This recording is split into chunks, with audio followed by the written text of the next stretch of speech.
নাইজেরিয়ার কেন্দ্রীয় নাইজার রাজ্যে একটি তেলের ট্যাঙ্কার রাস্তা থেকে ছিটকে পড়ে উল্টে গেলে ভয়াবহ বিস্ফোরণে বহু মানুষ নিহত হয়েছেন। ট্যাঙ্কার থেকে ছড়িয়ে পড়া তেল সংগ্রহ করতে ছুটে আসা গ্রামবাসী আকস্মিক বিস্ফোরণের শিকার হন। স্থানীয় সূত্র থেকে জানা যায়, এই মর্মান্তিক ঘটনায় প্রায় ৩০ জন নিহত এবং অন্তত ৪০ জন আহত হয়েছেন।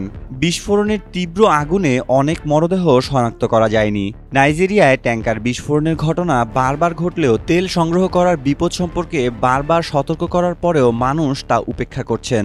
নাইজার রাজ্যের গভর্নর মোহাম্মদ উমরু বাগো এই ঘটনাকে উদ্বেগজনক এবং দুর্ভাগ্যজনক বলে শোক প্রকাশ করেছেন এবং রাস্তায় খারাপ অবস্থাকেই দুর্ঘটনার প্রধান কারণ হিসেবে চিহ্নিত করা হয়েছে।